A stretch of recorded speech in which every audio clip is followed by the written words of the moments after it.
இன்று ஞாயிற்றுக்கிழமை இலங்கையில் 2 துப்பாக்கிச்சூட்டு சம்பவங்கள் பதிவாகி இருக்கின்றன. ரெண்டுமே பார்த்தீங்கன்னு சொன்னால் ஒரே மாதிரியான துப்பாக்கிச்சூட்டு சம்பவங்கள். அதாவது சிறை கைதிகள் இருக்கிறது தானே, அவையில் தப்பியோடைக்குள்ள போலீஸ் நடத்திய துப்பாக்கிச் சூடுகள். எனவே அது குறித்த விவரங்களை விரிவாக இந்த காணொளியில் பார்க்கலாம். மஹிந்த ராஜபக்ஷ அவர்களை விசாரணைக்கு வரும்படி லஞ்ச ஊழல் ஆணைக்குழு அழைத்திருக்கிறது. அது குறித்த விவரங்களையும் பார்க்க இருக்கின்றோம். இன்றும் வெளிநாட்டவர்கள் ஏராளமானவர்கள் கைது செய்யப்பட்டிருக்கின்றார்கள். இன்று ஞாயிற்றுக்கிழமை. அது குறித்த விவரங்களையும் இந்த காணொளியில் பார்க்கலாம். தமிழடியான் சொந்தங்கள் அனைவருக்கும் வணக்கம். வாருங்கள் காணொளிக்குள் போகலாம். முதலாவது துப்பாக்கிச்சூட்டு சம்பவம் எங்கே நடைபெற்றுக்கன்னு பார்த்தீங்கன்னு சொன்னால் காலி சிறைச்சாலையில். காலியில் இருக்கிற சிறைச்சாலையில் இன்றைக்கி மத்தியானம் போல் 2 சிறை கைதிகள் என்ன செய்யணும்னு சொன்னால் சிறைச்சாலையிலேருந்து தப்பி ஓடுறதுக்கு முயற்சி செய்யணும். கொஞ்சம் தூரம் ஓட பக்கத்தில் 2 சிறைச்சாலை காவலர்கள் அவர்கள் மேலே துப்பாக்கியால் சுட்டதால் அதில் 2 பேருமே கீழே விழுந்துட்டார்கள். ஒருவருக்கு தோள்பட்டையில் காயம் என்று சொல்லப்படுகிறது. மற்றவர் பயத்திலேயே கீழே விழுந்துட்டார் என்று சொல்லி உடனடியாக அவர்கள் இருவரும் மடக்கி பிடிக்கப்பட்டிருக்கின்றார்கள் சிறைச்சாலை காவலர்களால். அதில் ஒருவர், அதாவது தோளில் காயமடைந்தவர் காலி கராப்பிட்டிய வைத்தியசாலையில் அனுமதிக்கப்பட்டிருக்கின்றார். மற்றவர் மறுபடியும் சிறைக்குள் அடைக்கப்பட்டிருக்கின்றார். ஏற்கனவே இவர்கள் போதைப் பொருள் கடத்தினார்கள் என்கின்ற குற்றச்சாட்டின் அடிப்படையில் கைது செய்யப்பட்டு சிறைக்குள் அடைக்கப்பட்டிருந்ததாக சொல்லப்படுகிறது. எனவே சிறைக்குள்ள இருந்திருந்தா அவைக்கு போர் அடிச்சிருக்கும் போராட்டக்கு சரி ஓடி தப்புவோம் என்று ஓடி இருக்கணும். இப்போ பார்த்தீங்கன்னு சொன்னால் அந்த குற்றத்தினுடைய எண்ணிக்கை அதிகரிச்சிருக்குது. ஏன் சொல்லுங்க பாப்போம், சிறையில் இருந்து தப்பியோடுறது பிழைதானே, அதுவும் ஒரு குற்றம் தானே. எனவே அதுவும் நீ கணக்கில் சேர்க்கப்படும். இப்போ உதாரணத்துக்கு ஏற்கனவே 5 மாதங்கள் சிறை தண்டனை என்று சொன்னால் இன்னும் ஒரு 3 மாதம் எக்ஸ்ட்ராவாக போட்டு 8 மாதங்கள் சிறை தண்டனை கிடைக்கும். எனவே தேவையில்லாத வேலை பார்த்து இன்னும் சிறை தண்டனையை அதிகரித்திருக்கின்றார்கள் இந்த 2 பேரும். இந்த சம்பவம் நடந்தது காலி சிறைச்சாலையில். அடுத்த சம்பவம் அதுவும் கிட்டத்தட்ட இதே மாதிரியான சம்பவம் தான். அது நடந்தது கல்கமுவ என்ற இடத்துல அதாவது கல்கமுவ போலீஸ் ஸ்டேஷன் இருக்கு தானே, அந்த போலீஸ் ஸ்டேஷனில் கொஞ்சம் பேர் தடுப்பு காவலில் வைக்கப்பட்டிருந்தவர்களாம். அதாவது போதைப் பொருள் கடத்தின குற்றச்சாட்டில் கைது செய்யப்பட்டு போலீஸ் ஸ்டேஷனில் வச்சிருந்தது. அப்போ நெடுக போலீஸ் ஸ்டேஷனில் வச்சிருக்கலாது தானே, நீதிமன்றத்தில் கொண்டே முற்படுத்தத்தானே வேணும். அதனால இன்றைக்கு கல்கமுவ நீதவான் நீதிமன்றத்துக்கு ஆக்களை கூட்டிக் கொண்டு போவோம் என்று சொல்லி போட்டு இன்றைக்கு காலமே எல்லாரையும் கூட்டிக் கொண்டு ஜீப்பில் ஏற்ற வழி கிடைக்குள்ள அதில் 2 பேர் ஓட வழி கட்டினோம். சரிதானே, நாங்கள் நீதிமன்றத்துக்கு வரையில நாங்கள் வீட்டை போகிறோம் என்று சொல்லி போட்டு ஓடி பின்னம் போலடக்கு போலீஸ் ஸ்டேஷன்ல இருந்து ஒரு 75 மீட்டர் கிட்ட ஓடி இருக்கணும். ஓடிக்கொண்டு கேட்குள்ள பின்னால போலீஸ் அவர்களை நோக்கி துப்பாக்கியால் சுட்டதால ஒருத்தருக்கு முழங்கால் பகுதியில் காயம், அவர் அப்படியே கீழே விழுந்துட்டார். மற்றவருக்கும் ஒரு லேசான காயம் என்று சொல்லப்படுகிறது. உடனடியாக அவர்களுடைய அந்த 75 மீட்டர் ஓட்ட போட்டி முடிஞ்சு 2 பேருமே மடக்கி பிடிக்கப்பட்டிருக்கின்றார்கள். எனவே அவர் அந்த காயமடைந்த நபர் இப்பொழுது மருத்துவமனையில் அனுமதிக்கப்பட்டிருக்கின்றார். முதல்ல கல்கமுவ ஆதார வைத்தியசாலையில் அனுமதிக்கப்பட்டு தற்பொழுது மேலதிக சிகிச்சைகளுக்காக குருநாகல் மாவட்ட வைத்தியசாலையில் அவர் அனுமதிக்கப்பட்டிருக்கின்றார். இது சம்பந்தப்பட்ட விசாரணைகள் தொடர்ந்து இடம்பெற்று வருகின்றன. முதலாவது காலி சம்பவத்திலையும் இந்த கல்கமுவ சம்பவத்திலையும் சம்பந்தப்பட்டவர்கள் எல்லாருமே போதைப் பொருள் கடத்தல் கும்பல் என்று சொல்லப்படுகிறது. எனவே ஒரே நாளில் கிட்டத்தட்ட ஒரே மாதிரி 2 சம்பவங்கள் நடந்தது ஆச்சரியத்தை உருவாக்கியுள்ளது. எரிபொருட்களுக்கான கட்டணங்கள் அதிகரிக்கப்பட்டதை அடுத்து முச்சக்கர வண்டிகளுக்கான கட்டணங்களையும் அதிகரிக்கும்படி வேண்டுகோள் ஒன்று வைக்கப்பட்டிருக்கிறது. அதாவது இலங்கையில் இருக்கக்கூடிய எல்லா முச்சக்கர வண்டி சாரதிகளுக்கும் ஒரு சங்கம் இருப்பினும் தானே, அந்த சங்கத்தினுடைய பொதுச் செயலாளர், அவருடைய பேர் எல்.ஆர். பெரேரா, அவர் தான் அரசாங்கத்திட்ட ஒரு கோரிக்கை வச்சுக்கார். ஒவ்வொரு கிலோமீட்டருக்கும் 10 ரூபா அதிகரிக்கிறதுக்கு அனுமதி தாங்கன்னு சொல்லி. அதாவது இப்போ இருக்கிற கட்டணம் எவ்வளோன்னு சொன்னால், நீங்கள் ஆட்டோவில் போனீங்கன்னு சொன்னால் முதலாவது கிலோமீட்டருக்கு 100 ரூபா கொடுக்கணும், 100 ரூபா. அதுக்கப்புறம் வர ஒவ்வொரு கிலோமீட்டருக்கும் 90 ரூபா. இதுதான் அந்த கட்டணம். ஆனால் இப்போ முச்சக்கர வண்டிகள் சங்கம் சார்பாக என்ன கோரிக்கை வைக்கப்பட்டிருக்குன்னு சொன்னால், எப்படி முதலாவது கிலோமீட்டருக்கு 100 ரூபா சார்ஜ் பண்ணுறதோ அதே மாதிரி அதுக்கப்புறம் வர ஒவ்வொரு கிலோமீட்டருக்கும் இனிமேலும் 100 ரூபா சார்ஜ் பண்ணுறதுக்கு அனுமதி வேணும் என்று சொல்லி. என்னோட அரசாங்கத்தால் அனுமதி கொடுக்கத்தானே வேணும். அப்போ 90 ரூபாவாக இருந்தது இனி 100 ரூபாவாக அதிகரிக்கிறதுக்கு அனுமதி கோரப்பட்டிருக்கிறது. ஏன்னு சொன்னால் எரிபொருட்களுக்கான விலைகள் அதிகரித்ததை காரணம் காட்டி, உங்களுக்கு தெரியும் நேற்று நள்ளிரவு எரிபொருட்களுக்கான விலைகள் அதிகரிக்கப்பட்டன. அதிலேயும் பார்த்தீங்கன்னு சொன்னால் 92 ஆக்டேன் பெட்ரோல் இருக்கு தானே, அதற்கான விலை லீட்டர் ஒன்றுக்கு 12 ரூபாவால் அதிகரிக்கப்பட்டிருந்தது.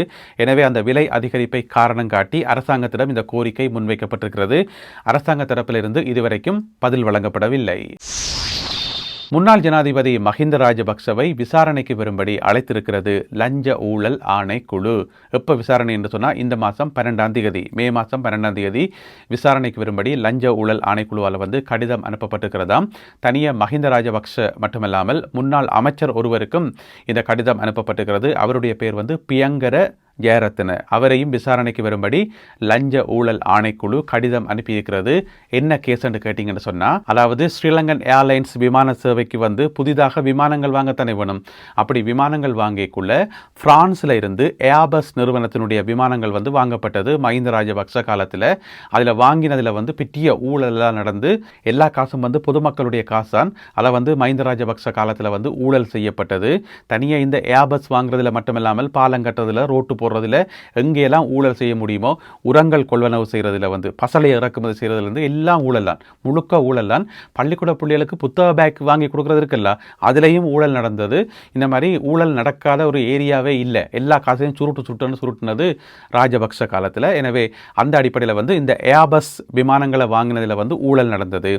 அப்போ அது சம்பந்தப்பட்ட விசாரணைக்கு தான் இப்பொழுது மஹிந்த ராஜபக்சவும் இந்த முன்னாள் அமைச்சரும் வந்து அழைக்கப்பட்டிருக்கிறார்கள். என்ன பிரச்சனை சொன்னால், ஸ்ரீலங்கன் ஏர்லைன்ஸினுடைய முன்னாள் பணிப்பாளர் சிஇஓ வந்து கபில சந்திரசேன கிட்ட கைது செய்யப்பட்டவர் தானே. அப்போ கைது செய்யப்பட்டு அவர்கிட்ட விசாரணைகள் நடத்திக்குள்ள வந்து அவர் வந்து மிக முக்கியமான வாக்குமூலம் ஒன்றை சொல்லிட்டார். என்ன சொன்னவர் சொன்னால், ஊழல் செய்த காசெல்லாம் எங்கே வச்சுக்கிறீங்களு கேட்டதுக்கு, அதான் நான் ஏற்கனவே மஹிந்த ராஜபக்சவுக்கு கொடுத்துட்டேனே, நேராக கொண்டே நானே எந்த கையால் அவர்கிட்ட கொடுத்துட்டேன், அவர் சொல்லித்தான் நான் ஊழலே செய்தேன் சொல்லி ஒரே போடா போட்டு விட்டார் பிடிச்சி. எவ்வளவு காசுன்னு கேட்டீங்கன்னு சொன்னால் 60 மில்லியன் ரூபா. கொஞ்சம் நெஞ்சம் இல்லை, 60 மில்லியன் ரூபா. அதுக்காக மொத்த ஊழல் 60 மில்லியன் என்று நாங்கள் நிற்கக்கூடாது, அது கணக்கவாக இருக்கும். அதில் வந்து மஹிந்த ராஜபக்ச போர்ஷன் வந்து அவருக்கு கொடுத்தது வந்து 60 மில்லியன் ரூபா. அப்போ கபில சந்திரசேன என்ன வாக்குமூலம் கொடுத்தவர் என்று சொன்னால், தானே நேரடியாக போய் தன்னுடைய கையாலேயே மஹிந்த ராஜபக்சவிட்ட 3 சந்தர்ப்பங்களில் 3 தவணையாக பிரித்து கொண்டே காசு கொடுத்தவராம். ஒன்று வந்து மஹிந்த ராஜபக்சவினுடைய வெளியத்தில் இருக்கிற வீடு இருக்குத்தானே, அங்கே வச்சு ரொக்க கொடுத்துக்கார். மற்றது வந்து கால்டன் நிலம் இருக்குத்தானே, அதாவது இப்போ மஹிந்த ராஜபக்ச தங்கி இருக்கிற அந்த தங்காலை இல்லம், கால்டன் இல்லம், அங்கே வச்சு 2 தரம் கொடுத்துக்கார். எனவே 3 சந்தர்ப்பங்களில் தானே கொண்டு போயிட்டு நேரடியாக அந்த லஞ்ச காசை அவற்றை பங்கை கொண்டே கொடுத்த என்று சொல்லி வாக்குமூலம் கொடுத்து விட்டார் கபில சந்திரசேன. உடனே வந்து மஹிந்த ராஜபக்சவனுடைய கட்சியாக்கள் சொன்னவே சீச்சி அதெல்லாம் பச்சை போய், இது வந்து சும்மா விசாரணையில் வெறுட்டி தான் இந்த வாக்குமூலம் வாங்கப்பட்டதை தவிர அதெல்லாம் பொய் என்று சொல்லி மறுப்பு சொல்லியிருந்தார்கள். அதை யாராவது நம்புவினமா? இல்லைத்தானே. எனவே இன்றைக்கு வந்து லஞ்ச ஊழல் ஆணைக்குழு வந்து கடிதம் போட்டுக்கிறது 12ஆம் தேதி விசாரணைக்கு வரும்படி. அமைச்சரவை பேச்சாளரும் சுகாதார அமைச்சருமாகிய நலிந்த ஜெயதிச அவர்கள் ஒரு முக்கியமான கருத்தொன்று சொல்லியிருக்கார்.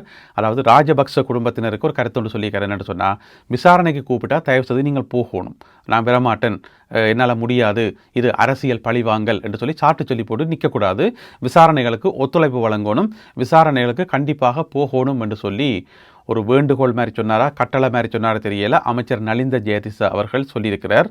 இந்த கருத்தை கேட்கும்போது கொஞ்சம் வியர்டாக இருக்குது. ஏனென்று சொன்னால், அதை என்ன சொல்கிறது, அமைச்சர் விசாரணையை கூப்பிட்டா போத்தானே வேணும், எல்லாரும் போத்தானே வேணும். இப்போ மஹிந்த ராஜபக்சவை விடுங்க, அல்லது ராஜபக்ச குடும்பத்தில் இருக்கிற மற்றாக்களை விடுங்க, சாதாரண ஒரு பொதுமகன், இலங்கையில் இருக்கக்கூடிய சாதாரண ஒரு பொதுமகன் விசாரணைக்கு கூப்பிட்டு போகாமல் நிற்க முடியுமா? உடனே போலீஸ் வீட்டை போயிட்டு ஆளை வந்து அப்படியே அலேக்கா தூக்குற மாதிரி தூக்கி கொண்டு விசாரணைக்கு கொண்டு போவார்கள் தானே. அப்படி இருக்கும்போது ஏன் ராஜபக்ச குடும்பத்தை பார்த்து லைட்டாக பயப்படுற மாதிரி கிடக்குது? அதை என்ன வேண்டுகோள் வைக்கிறது? இப்போ மஹிந்த ராஜபக்சவுக்கு 12ஆம் தேதி வரை சொல்லியிருக்கு தானே, அவர் போகலன்னு சொன்னால் உடனே போலீஸ் ஜீப்பை கொண்டே விட்டு போட்டு வாசலில் கால்டன் இல்லத்தில் கொண்டே ஜீப்பை நிப்பாட்டி போட்டு தூக்கி ஏற்றி கொண்டு போக வேண்டியானே. அதுதானே சரியான சட்ட நடைமுறையாக இருக்கும். அதுக்கு ஏன் பயப்படணும்? அதில் எந்த விதமான பிழையும் இல்லையே. ஏன்னு சொன்னால், லஞ்ச ஊழல் ஆணைக்குழுவால் கடிதம் அனுப்பப்பட்டிருக்கிறது, அல்லது நீதிமன்றத்தால் வந்து கடிதம் அனுப்பப்பட்டிருக்கிறது. விசாரணைக்கு போகலன்னு சொன்னோன்னே சரியான காரணம் இருக்குது, போய் தூக்கி கொண்டு போக வேண்டியானே. இப்போ உதாரணமாக பார்த்தீங்கன்னு சொன்னால், கோத்தாபய ராஜபக்சவை விசாரணைக்கு வாங்குவோன்னு சொல்லி யாழ்ப்பாண நீதிமன்றம் எத்தனை தரம் கேட்டுடுது, எத்தனை தரம் கடிதம் அனுப்பிட்டுது. ஒரு காலம் அந்த பக்கமே போயில, சீச்சி நான் யாழ்ப்பாணத்துக்கு வரவே மாட்டேன் போட்டு அடம் பிடிச்சி கொண்டிருக்கிறார். அப்போ அதை என்ன அரசாங்கம் வேடிக்கை பார்க்குதுன்னு சொல்லி அது ஒரு கேள்விக்குறிதானே. அரசாங்கம் வந்து கொஞ்சம் இறுக்கி செயல்படணும். அது என்ன கோத்தாபய ராஜபக்சவை பார்த்து பயப்படுறதா? அவர்கிட்ட தான் இப்போ வெள்ள வேன் ஒன்றும் இல்லையே, அதெல்லாம் முந்தி. எனவே அவரை பார்த்து பயப்படாமல் கொண்டு போயிட்டு ஒரு போலீஸ் ஜீப்பை நிப்பாட்டி போட்டு ஆளை தூக்கி போட்டு யாழ்ப்பாணத்தில் கொண்டே விடுங்கப்பா, யாழ்ப்பாண நீதிமன்றத்தில் கொண்டே விடுங்க, அப்போதான் சரியா இருக்கும், அதுதான் சரியா இருக்கும். அதை விட்டுட்டே அரசாங்கம் பயப்படுது. ஓம் தானே. 102 சீன நாட்டவர்கள் இன்று அதிரடியாக கைது செய்யப்பட்டிருக்கிறார்கள். கொழும்பு ராஜகிரிய பகுதியில் இவர்கள் கைது செய்யப்பட்டிருக்கிறார்கள். அங்கே இருக்கக்கூடிய ஒரு வீட்டு தொகுதியில் வந்து இந்த 102 பேரும் இருந்திருக்கிறோம். இதே மாதிரியான செய்திகள் வந்து இப்போ தொடர்ந்து வந்து கொண்டு தான் இருக்குது.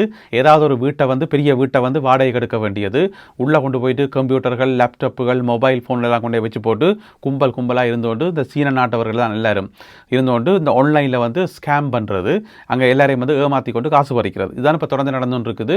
அந்த அடிப்படையில் இன்றைக்கு ஞாயிற்றுக்கிழமை 102 பேர் கைது செய்யப்பட்டிருக்கின்றார்கள் சீன நாட்டவர்கள். இப்போ கொஞ்ச காலமாகவே பார்த்தீங்கன்னு சொன்னால் தொடர்ந்து கைது செய்யப்பட்டு கொண்டே இருக்கின்றார்கள். அதில் பார்த்தீங்கன்னு சொன்னால் இதுக்கு முதல் நடந்த சில கைது சம்பவங்களை நான் உங்களுக்கு ஞாபகப்படுத்துகிறேன். அதாவது மார்ச் மாதம் 17ஆம் தேதி ஒரு பிட்டிய ஒரு சம்பவம் நடந்தது. அனுராதபுரம் பகுதியில் ஒரேடியாக 134 வெளிநாட்டவர்கள் கைது செய்யப்பட்டிருந்தவர்கள். அந்த 134 பேர்ல 126 பேர் சீன நாட்டவர்கள், ஏனையவர்கள் ஏனைய நாடுகளைச் சேர்ந்தவர்கள். அது ஒரு பெரிய சம்பவமாக பேசப்பட்டது.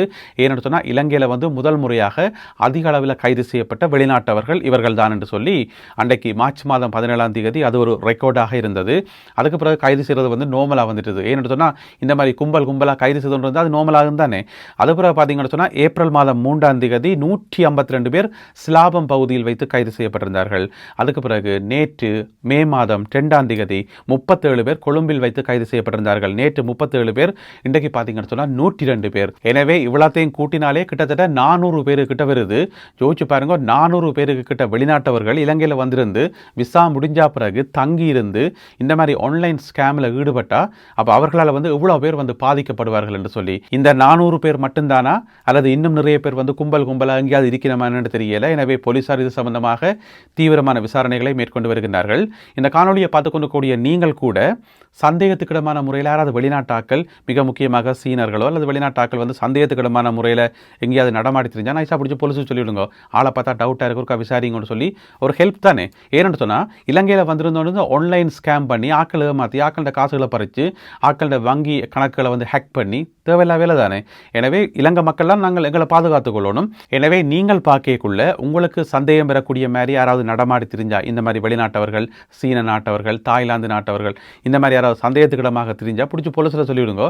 போலீஸ் விசாரித்து பிள்ளையெல்லாம் கைது செய்யும், இல்லாட்டி பேசாமல் விடும். அவ்வளோதானே. நல்லது அன்பான உறவுகளை, இத்துடன் இன்றைய செய்திகளும் தகவல்களும் நிறைவு பெறுகின்றன. இந்த காணொலியில் பகிர்ந்து கொள்ளப்பட்ட செய்திகள் தொடர்பான உங்களுடைய கருத்துக்களை மறக்காமல் கீழே எழுதுங்கள். மீண்டும் சந்திப்போம். நன்றி, வணக்கம்.